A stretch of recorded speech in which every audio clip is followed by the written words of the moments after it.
औज़ुबिल्लाहिमिनश्शैतानिर्रजीम बिस्मिल्लाहिर्रहमानिर्रहीम।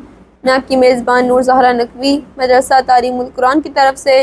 और आज हम जिस अहम तरीन मौजू पर गुफ्तगू करेंगे वो शकियात नमाज का पार्ट 5 है। और आज हम गुफ्तगू करेंगे रक्त नमाज में उन शक पर कि जिनकी हमें परवाह नहीं करनी चाहिए। और इस मौजू पर गुफ्तगू करने के लिए हमारे साथ मौजूद हैं मदरसा तालीमुल कुरान की तलबा ख्वाहर किरण हैदर।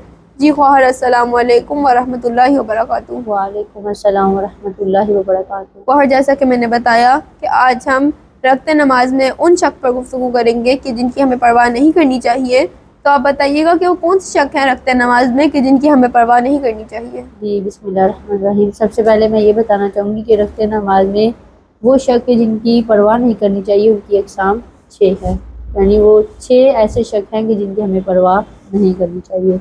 यहाँ मैं मोमिनीन की थोड़ी सी तवज्जो की तलबगार हूँ, क्योंकि ये मसला कभी भी पेश आ सकता है, ये शक कभी भी नमाज में हमारे सामने हमें पेश आ सकते हैं। तो वो कुल छः शक ऐसे हैं कि जिनकी हमें परवाह नहीं करनी चाहिए। सबसे पहला शक कि अगर इंसान नमाज के किसी जुज़ में शक करे और उसका वक्त गुजर जाए, यानी अगर कोई कुल्ला वहद पढ़ते वक्त शक करे कि मैंने अलहम सही पढ़ी थी या नहीं पढ़ी थी, अब क्योंकि उसका वक्त गुजर गया है, अब इसके लिए है कि वो शक की परवाह ना करे। दूसरा कि अगर कोई नमाज में सलाम पढ़ने के बाद शक करे, यानी नमाज मुकम्मल करने के बाद शक करे कि मैंने नमाज सही पढ़ी थी या नहीं पढ़ी थी, या मैंने नमाज में कोई जुज़ या कोई और कलमा सही पढ़ा था या नहीं पढ़ा था, अब क्योंकि वो नमाज पढ़ चुका है और अब उसका वक्त भी गुजर चुका है, अब इसके लिए है कि वो शक की परवाह ना करे। तीसरा शक है जिसकी हमें परवाह नहीं करनी चाहिए, वो ये है कि नमाज का वक्त गुजर जाने के बाद इंसान शक करे। मसलन अगर कोई मगरिब की नमाज़ पढ़ते हुए जो है वो शक करे कि मैंने ज़ोहर की नमाज़ पढ़ी थी या नहीं पढ़ी थी, अब क्योंकि ज़ोहर का वक्त ही गुजर चुका है, अब इसके लिए है कि वो अपने शक की परवाह ना करे। चौथा शक कि जिसकी हमें परवाह नहीं करनी चाहिए वो ये है कि मुस्तहिब नमाज़ों में शक की परवाह नहीं करनी चाहिए। पाँचवा शक कि जिसकी हमें परवाह नहीं करनी चाहिए वो मुक्तदी का शक है।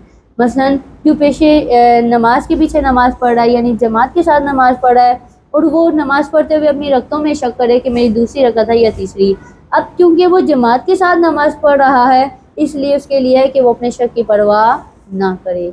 और छठा शक और आखिरी शक वो शक है जिसकी हमें परवाह नहीं करनी चाहिए, वो कसीरु शक का शक है, यानी वो शक कि जो ज़्यादा शक करता है। आप यहाँ पर कसीरु शक का थोड़ा मायनी वजाहत से बयान कर सकती हैं। जी बिल्कुल, मैं बताना चाहूँगी कसीरु शक से मुराद वो शक है कि जो 3 नमाज़ों में मुसलसल जो है वो शक करे या एक ही नमाज में पे दर पे शक करे, इसे कसीरु शक कहते हैं। कसीरु शक क्योंकि शकी मिजाज शक है, इसके लिए है कि वो अपने शक की परवाह ना करे। जी, मोमिनीन कराम ख्वाहिर ने बताया कि कसीरु शक से मुराद वो शख्स है कि जो मुसलसल 3 नमाज़ों में शक करे या एक ही नमाज में मुसलसल 3 रकतों में या इस तरह मुसलसल पै दर पै शक करे, यानी बहुत ज़्यादा शकी मिजाज के शख्स। ऐसे शख्स को अपने अगर नमाज में कोई शक पेश आ जाए तो उसकी परवाह नहीं करनी चाहिए।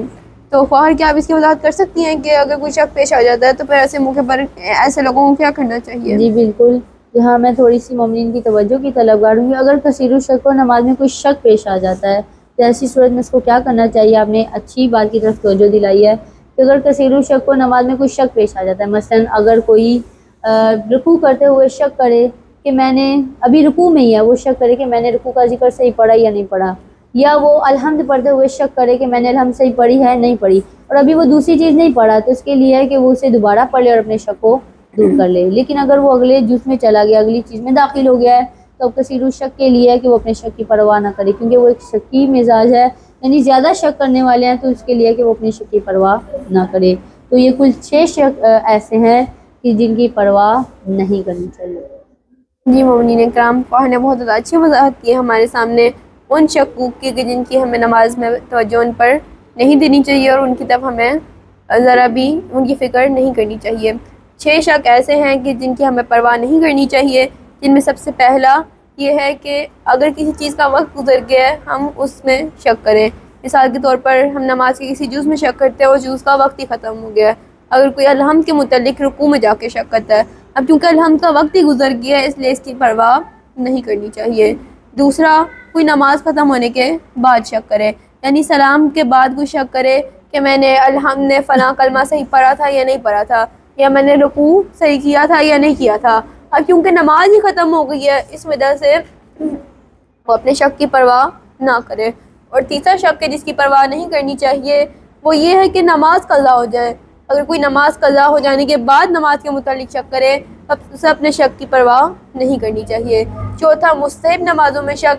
अगर किसी को कोई मुस्तहब नमाज में शक पेश आ जाता है तो उसे उस शक की तरफ तवज्जो नहीं करनी चाहिए। और पाँचवा, मुक्तदी का शक, यानी नमाजी का नमाज जमात में शक।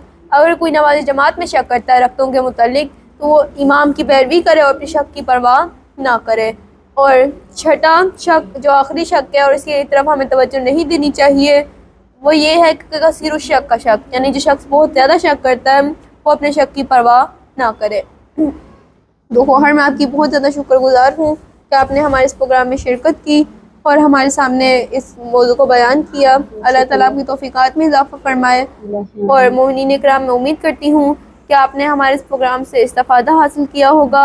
अगर खुदा ने तौफीक दी तो हम शक की आते नमाज पर और मज़ीद गुफ्तगू करेंगे। तब तक के लिए अल्लाह हाफ़िज़।